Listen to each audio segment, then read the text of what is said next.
हमारे चैनल पर। मैं हूं आपके साथ शिप्रा सैनी।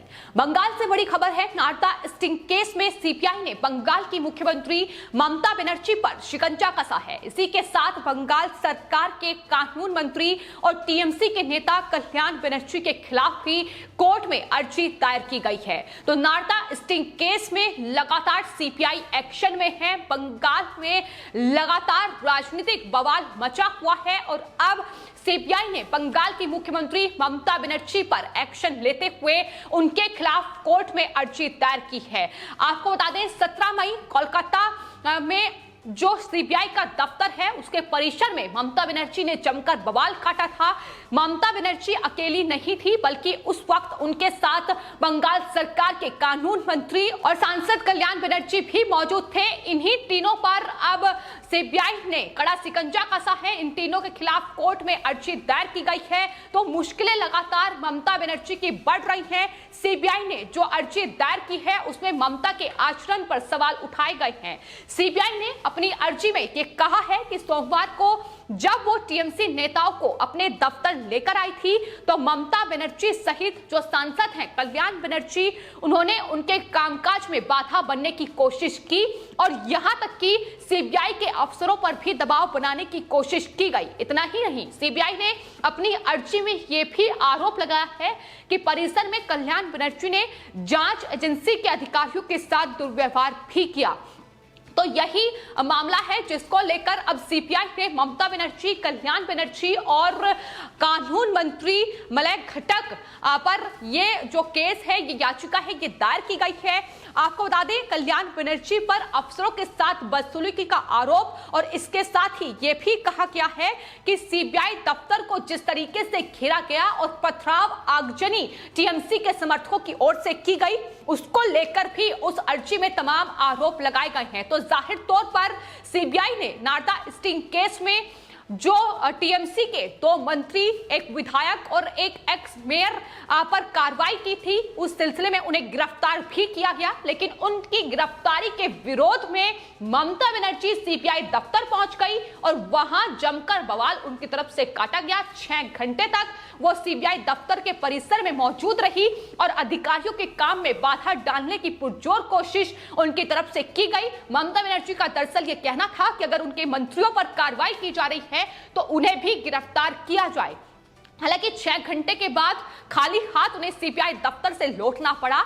लेकिन जिस तरीके से उन्होंने कानून व्यवस्था को तार किया, जिस तरीके से लॉकडाउन गाइडलाइंस की धज्जियां उड़ाई और टीएमसी के समर्थकों की भारी भीड़ सीबीआई दफ्तर के बाहर मौजूद और जिसने पथराव और आगजनी की वहां कोशिश की, केंद्रीय सुरक्षा बलों पर निशाना बनाया। यही वजह है कि अब सीबीआई ने ममता बनर्जी, कल्याण बनर्जी और कानून मंत्री मलय घटक पर शिकंजा कसा है। तो आने वाले वक्त में इस मामले की सुनवाई होगी। लेकिन आपको बता दें ममता बनर्जी ने जिस तरीके से सीबीआई दफ्तर के परिसर में ये धरना दिया उसको लेकर हाईकोर्ट, कोलकाता हाईकोर्ट की तरफ से भी इससे पहले कड़ी नाराजगी जाहिर की गई थी और ममता बनर्जी को कड़ी फटकार भी लगाई गई थी। उन्होंने कहा था कि जो लोग कानून व्यवस्था में विश्वास करते हैं कहीं ना कहीं उनके इस धरने के बाद कानून व्यवस्था से उनका विश्वास उठ जाएगा। जिस तरीके से बतौर मुख्यमंत्री ममता बनर्जी इस तरीके से कानून को तार-तार करती नजर आ रही है। तो लगातार ममता बनर्जी की मुश्किलें बढ़ रही हैं। इससे पहले कोलकाता हाईकोर्ट ने इसी मामले पर सुनवाई करते हुए ममता बनर्जी को कड़ी फटकार लगाई और उसके बाद अब सीबीआई ने अपनी अर्जी में साफ तौर पर ममता बनर्जी के आचरण पर ही सवाल खड़े कर दिए हैं। आपको बता दें नारदा स्टिंग केस में सीपीआई ने टीएमसी के मंत्री फिरहाद हाकिम, सुब्रत मुखर्जी, विधायक मदन मित्रा और टीएमसी के पूर्व मंत्री सोवन चटर्जी को गिरफ्तार किया और उसके बाद हालांकि जो स्पेशल कोर्ट थी उससे उन्हें जमानत मिल गई। लेकिन सीपीआई ने इस फैसले को चुनौती देते हुए एक याचिका कोलकाता हाईकोर्ट में दायर की और कोलकाता हाईकोर्ट ने इन चारों नेताओं की जमानत पर रोक लगाते हुए इन्हें जेल भेज दिया।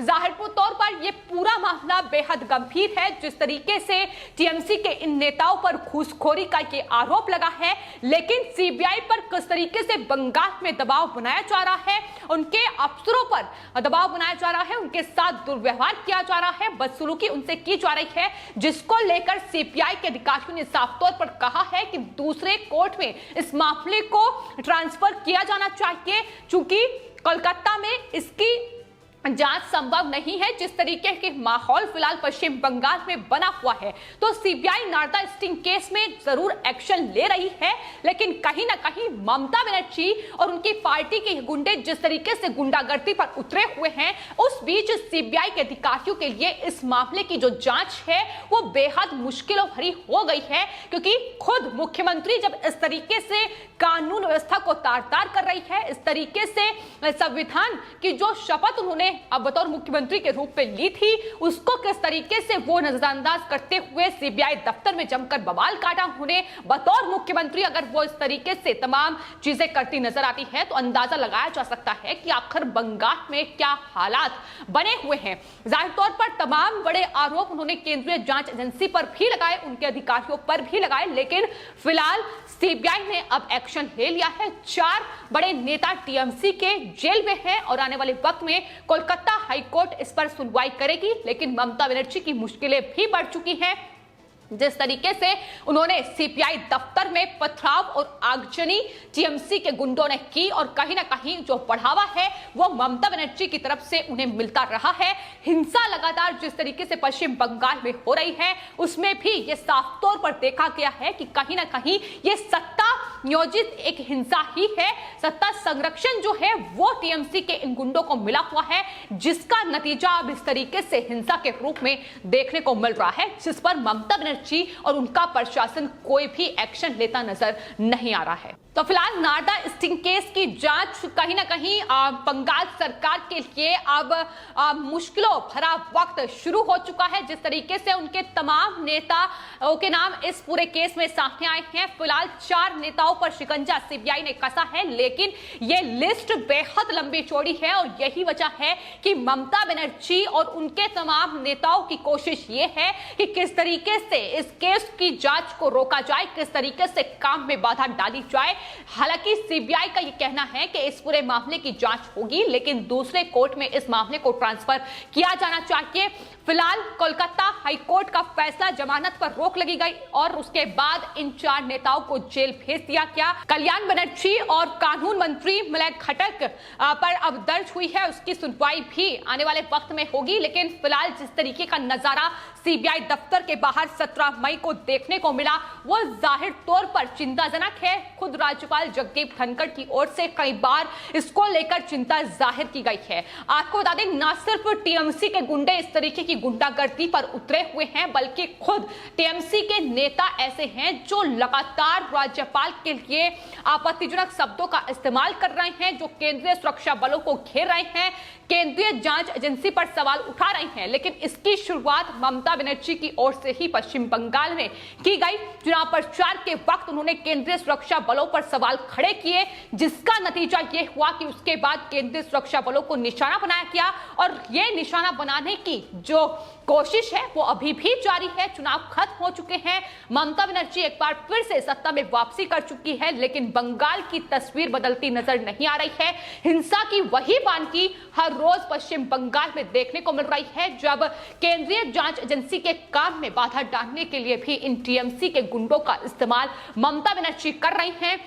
इस तरीके से सीबीआई दफ्तर को तोड़ा जा रहा है, उसमें आगजनी करने की कोशिश की जा रही है, केंद्रीय सुरक्षा बलों को निशाना बनाने की ये कोशिश, अब जिसका जवाब ममता बनर्जी को देना होगा, क्योंकि जिस तरीके से फिलहाल स्थिति है वो बेहद चिंताजनक है। इसको लेकर खुद कोलकाता हाईकोर्ट भी इस पूरे मामले को गंभीरता से ले चुका है और जाहिर तौर पर नाराजगी इस बात को लेकर भी उन्होंने जताई थी कि आखिर ममता बनर्जी और उनके समर्थकों ने सीबीआई दफ्तर के बाहर धरना क्यों दिया, आखिर वो कैसे वहां धरना दे सकती है। इसको लेकर उनकी तरफ से भी सवाल खड़े किए गए थे, लेकिन फिलहाल लगातार जांच जारी है और नारदा स्टिंग केस में 4 नेता शिकंजे में हैं, लेकिन ये लिस्ट आने वाले वक्त में लंबी होगी। जिस तरीके से इस पूरे मामले की जांच बढ़ती जाएगी, लेकिन चूंकि 2016 का ये मामला है, लेकिन अब 2021 में फजीहत ममता बनर्जी सरकार की हो चुकी है, उसकी सबसे बड़ी वजह यह है कि जिस तरीके से बंगाल में कानून व्यवस्था और कहीं ना कहीं लोकतंत्र को तार-तार करने की कोशिश टीएमसी सरकार कर रही है, अब उसका खामियाजा उन्हें भुगतना पड़ रहा है। जिस तरीके से तमाम शिकंजे अब ममता बनर्जी पर कसते जा रहे हैं, उनके तमाम नेता जो भ्रष्ट हैं, जिनका नाम पहले इस पूरे मामले में सामने आ चुका है, अब कहीं ना कहीं एक बार फिर से उनकी फजीहत हो रही है। और सीपीआई का ये एक्शन ममता बनर्जी पर आने वाले वक्त में कितना भारी पड़ने वाला है, ये फिलहाल कोर्ट के नतीजे के बाद देखना होगा। फिलहाल आपकी इस पूरे मामले पर क्या राय है, हमें कमेंट बॉक्स में जरूर लिखें और चैनल को सब्सक्राइब करें। धन्यवाद।